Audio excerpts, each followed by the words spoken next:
Hi. Hi, everyone. Let me get my camera ready. Hi, so this is Dr. Victoria Nalule, and in today's discussion, I want to talk about regional cooperation with respect to tackling climate change. So the discussion is going to focus on the regional initiatives, including the laws, policies, and also targets that various regional organizations set with respect to tackling climate change at a regional level, because we have already talked about climate change at an international level, including the international legal framework. We talked about the various national laws with respect to tackling climate change. And in this discussion, we're going to talk about the regional climate change laws and initiatives. But we can't cover all the different regions or regional organizations. So we shall focus on the European Union, that is the EU, and its regional efforts with respect to tackling climate change. Let me just share my slides. So climate change laws and regional initiatives. First, we need to understand what climate change is. And in the previous videos and discussions, we looked at the legal definition of climate change that puts emphasis on human activities, specifically extraction of fossil fuels, as being the leader or as leading to the greenhouse gas emissions we're seeing that are in effect causing the climate change.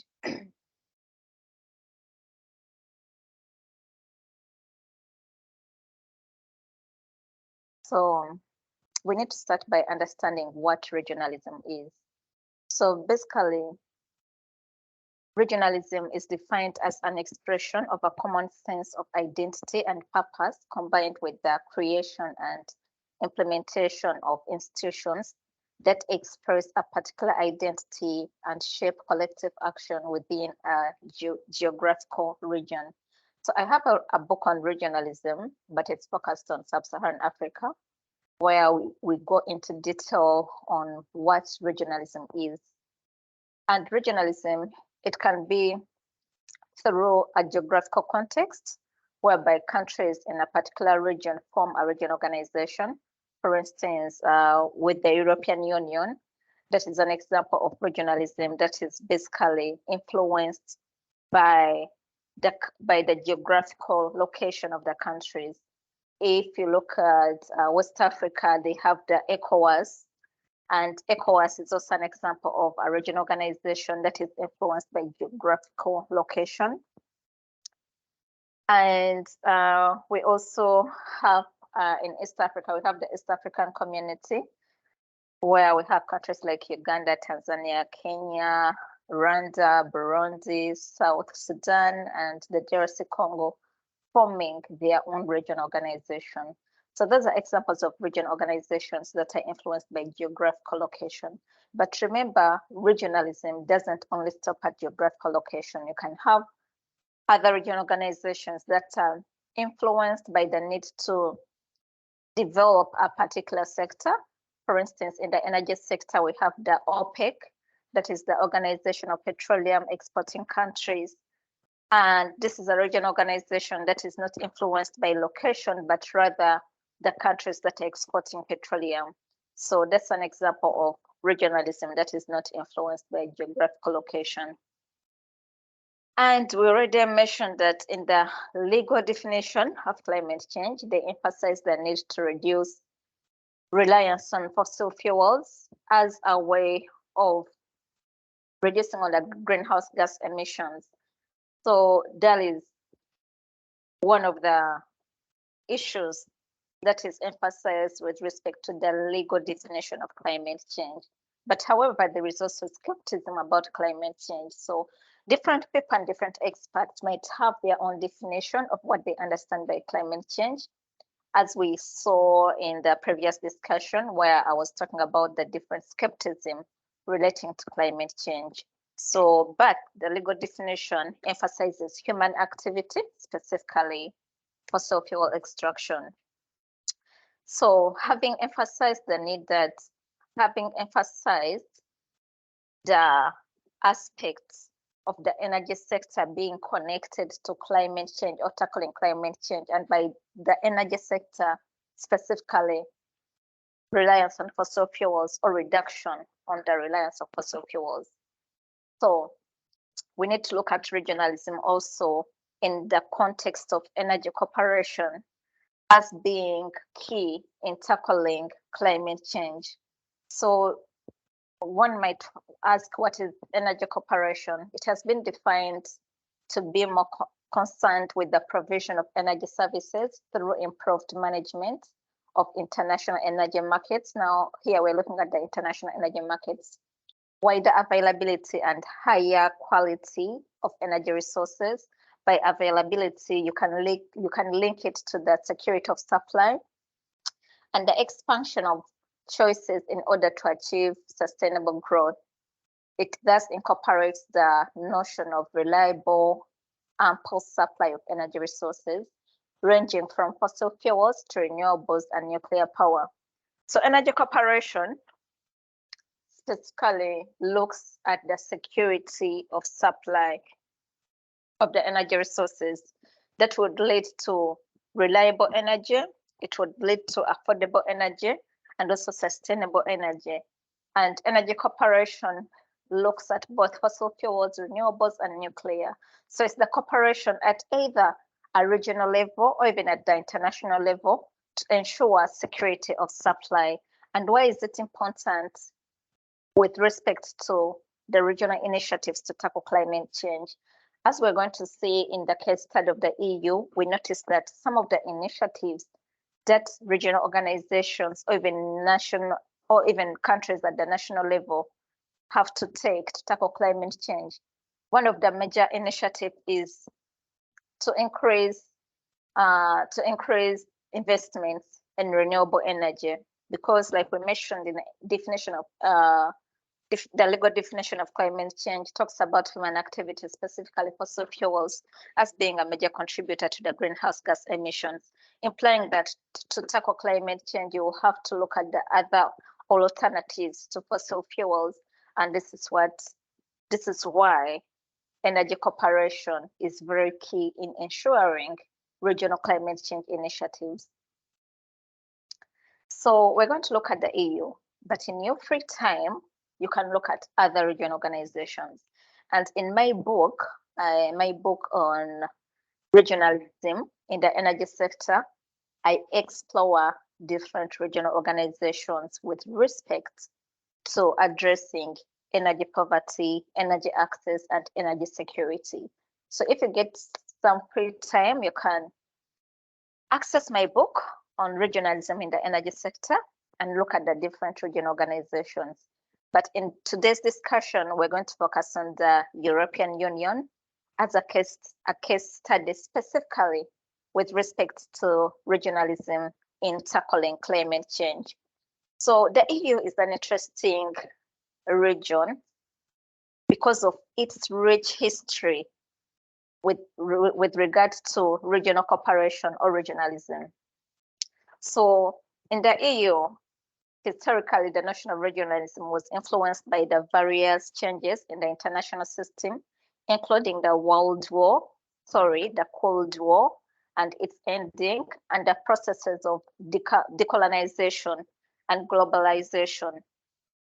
So for decolonization, you can look at most developing countries or the countries in the global south and look at the various regional organizations that were created or that were established as a way of ensuring effective decolonization.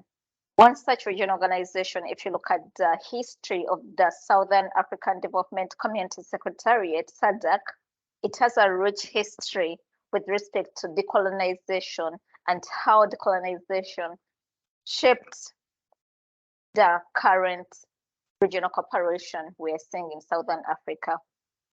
So regionalism dates back as far as the 1950s and 1960s with the establishment of Western Europe And this is understood as the old regionalism, which was mostly influenced by the Cold War logic.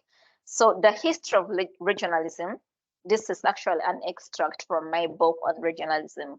So if you look at my book on regionalism, it will give you an effective history, detailed history of regionalism in Europe, in Africa, and I think a little bit of Asia. So I would advise you to look at my book, because in this discussion, we're not going to go into detail about the history of regionalism.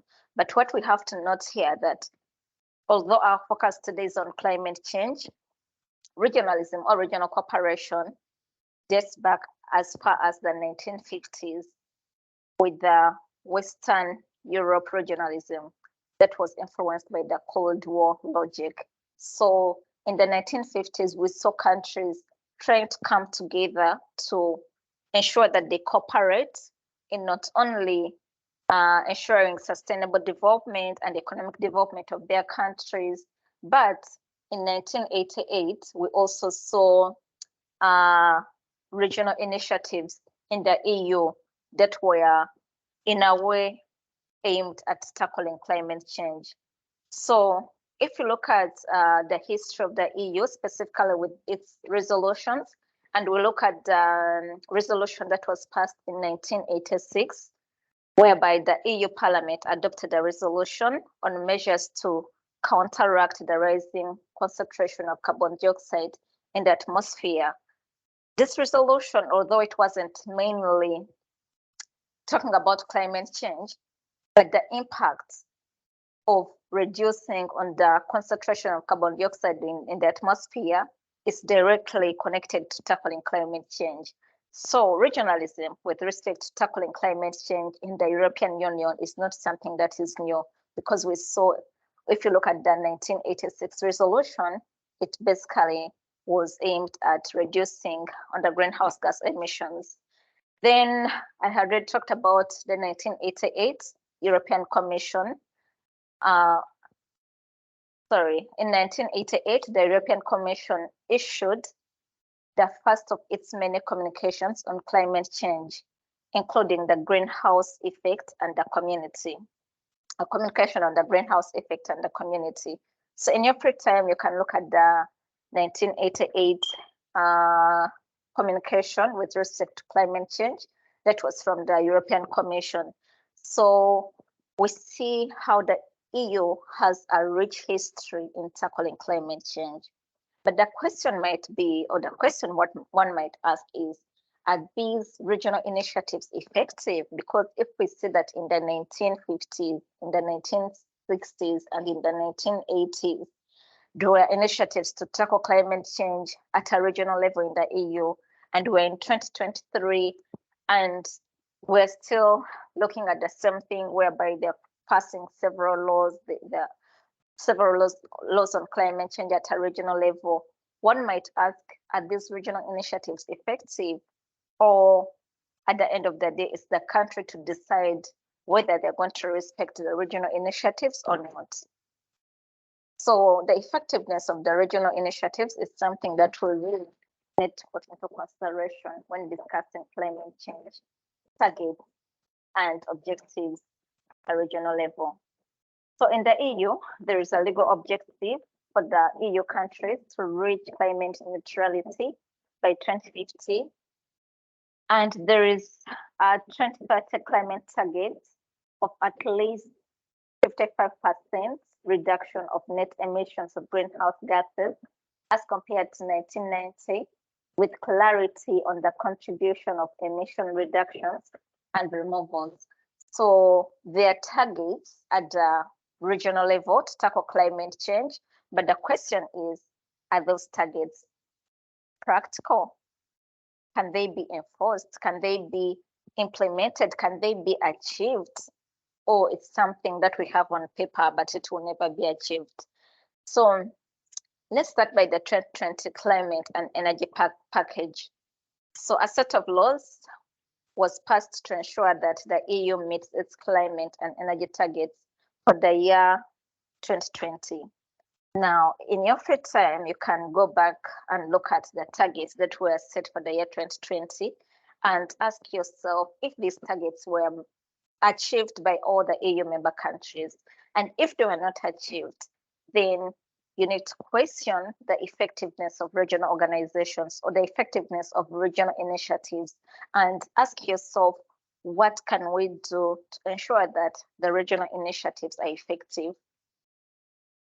So with the 2020 climate and energy package, there were actions relating to emissions trading, national emission reduction targets, financing of energy efficient technologies, and also a target to increase renewable energy in the energy mix. So the 2020 climate and energy targets, the 2020 climate and energy package had various key targets that were set to be met by 2020, including 20% cuts in greenhouse gas emissions. So the question is, in 2020, did the EU really achieve this 20% cut in greenhouse gas emissions or not? And also there was a target of 20% of EU energy from renewables. And there is also 20% improvement in energy efficiency. The targets were set by EU leaders in 2007 and enacted in legislation in 2009. So now the question is, were the 2020 targets met, or it's something that we just have on paper but it's never met? Now, there are various regional climate change initiatives at the EU level, and most of these are enshrined in their various directives, the packages, the energy and climate change package, and many other instruments. But there is the EU emission trading system, the EU emissions trading system, which is a tool for cutting greenhouse gas emissions from large-scale facilities in the power and industry sectors, as well as the aviation sector. Now we have the national emission reduction targets, and the national targets for which are national targets for sectors outside emissions trading, such as transport, buildings, and agriculture. Remember, the different sectors of the economy, they do contribute to the greenhouse gas emissions.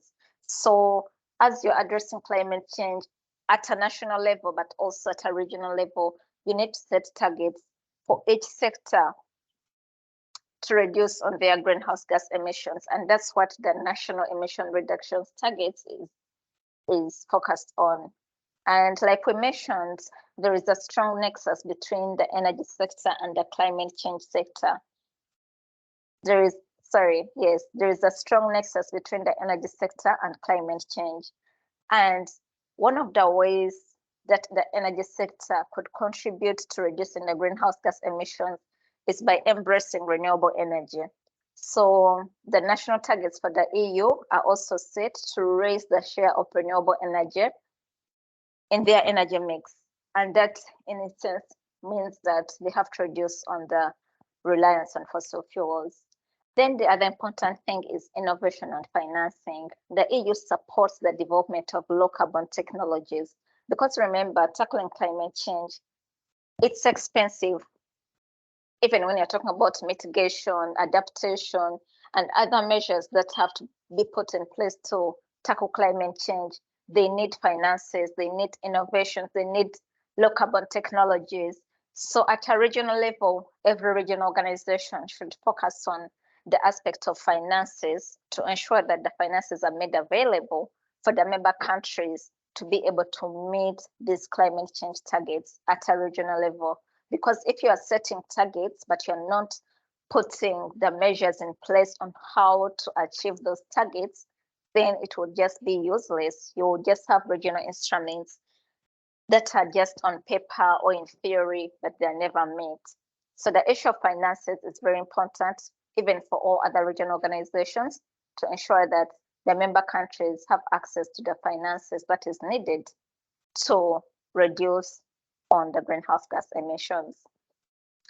And they also have the Energy Efficiency Directive that is focused on energy efficiency at the regional level. Now, let's move on to the European Green Deal. So this is also another initiative that is very ambitious, and it's aimed at ensuring net zero by 2050 in the EU. But the question is, will this be achieved? So the European Green Deal aims to make Europe climate neutral by 2050. To make this objective legally binding, the Commission proposed the European Climate Law, which also sets a new, more ambitious net greenhouse gas emissions reduction target of at least 55% by 2030. So 2030 is not so far from us, and let's wait and see if by 2030 we would have achieved 55% reduction in the greenhouse gas emissions compared to the 1990 levels. So the objectives of the European Green Deal, first, is to transform the EU into a modern, resource-efficient, and competitive economy, ensuring three things. First, the target of no emissions of greenhouse gases by 2050. Then the second one is economic growth, decoupled from resource use. And then the third one is no use, no person, and no place should be left behind. So when we're tackling climate change, we have to ensure that everyone is on board with the various targets and goals that are being set at the national level, regional level, and the international level, and no one should be left behind in the move to reduce the greenhouse gas emissions. But remember, as we shall see, one of the challenges of regionalism is the issue of enforceability, because most of the directives, most of the targets, most of the initiatives, they're not legally binding on the member countries.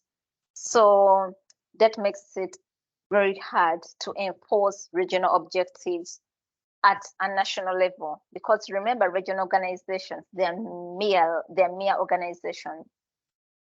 The people who are supposed to implement the regional initiatives or the regional laws are the member countries. So implementation at the national level is very key. And where there is no legally enforcing mechanism to ensure that member states implement the regional laws, objectives, or instruments, then these instruments are left to be ineffective. As such, in 2021, the European Climate Law was published in the official journal on the 9th of July, 2021, and it entered into force on the 29th of July, 2022. So, the European Climate Law sets a legally binding target of net zero greenhouse gas emissions by 2050. So remember, this is legally binding. So what happens if member states do not comply with this legally binding target? Would there be fines? Would there be penalties? What exactly will happen? So that is something that you need to look out in your free time and look at the enforcement measures for this European Climate Law. And then the EU institutions and the member states are bound to take the necessary measures at EU and national level to meet these legally set targets in the European Climate Law. So, in essence, the European Climate Law is a legal objective for the Union to reach climate neutrality by 2050. They also have an ambitious 2030 climate target of at least 55% reduction of net emissions of greenhouse gases as compared to 1990, with clarity on the contribution of emission reductions and removals. There's also a process for setting a 2040 climate target taking into account an indicative greenhouse gas budget for 2030 to 2050 to be published by the Commission. And there's also a commitment to negative emissions after 2050. So there are various ambitious targets in this European climate law. But it's not all about setting a legally binding target. It's about the process and the measures that are being put in place to ensure that these targets are met. And also taking into consideration that it's legally binding, we have to look at the enforcement measures, the issues of penalties, what exactly is likely to happen if the member countries do not meet the legally set targets. And is this something that other regional organizations can borrow to ensure that they also set legally binding targets for their member countries?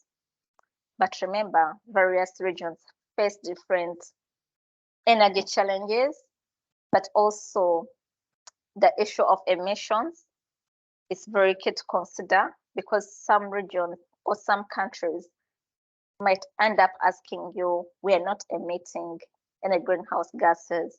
So what are the targets for? What are we achieving? So that is something you really need to put into consideration when you're looking at the regional initiatives to tackle climate change. So what is provided in this European climate law? They established the European Scientific Advisory Board on Climate Change that will provide independent scientific advice. Remember, research is very key in tackling climate change, especially scientific research. It's very key to inform us of how much countries are emitting, what we can do to reduce on the emissions, and what impacts are likely to be experienced because of climate change. Without this research, it becomes hard for us to know what exactly the problem is. And remember, misconceived problems often lead to misconceived solutions. So if we do not understand what exactly this climate change entails with respect to scientific advice to the effects, then we're going to end up finding or embracing misconceived solutions. So scientific research is very key with respect to understanding climate change, understanding its impact, and also getting the necessary solutions to address climate change. It also provides for stronger provisions on adaptation to climate change. We already covered the issue of mitigation and adaptation. And there's also strong coherence across union policies with the climate neutrality objective. And it also provides a commitment to engage with sectors to prepare sector-specific roadmaps, charting the path to climate neutrality in different areas of the economy. Like I already mentioned, different sectors do contribute to the greenhouse gas emissions. So in addressing climate change, you need to see how the greenhouse gas emissions from these sectors can be reduced, because you cannot just focus on one sector, for instance, the energy sector, and you're like, okay, the focus is on reducing reliance on fossil fuels. What about the construction sector, the industries, all those are contributing to the greenhouse gas emissions. So we have to ensure that as we're tackling climate change, all the different sectors of the economy are taken into consideration. So generally, like I already mentioned, regionalism, not only in the EU, but also in other regional organizations or other parts of the globe, it has various advantages.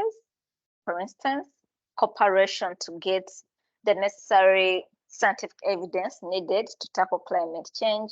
The issue of finances, countries can cooperate and ensure that they get the necessary finances to tackle some of the challenges related to climate change. And The other important thing is getting common solutions to the common challenges that are being experienced. But however, there are also challenges to regionalism or regional cooperation, and one of it being the process of enforcing regional agreements at the national level. It's hard as compared to the national laws, because sometimes countries or member states are focused on their national problems. That is now nationalism. In that, if you are setting a target at a regional level that they feel might be hard to achieve at the national level, or depending on the unique challenges they're experiencing, then they will end up ignoring the regional targets or regional objectives being set. So regionalism and globalism, it has advantages, but also the issue of enforcement is one of the challenges, because we have seen many international instruments, regional instruments that are just good on paper, but member countries are not willing to enforce them.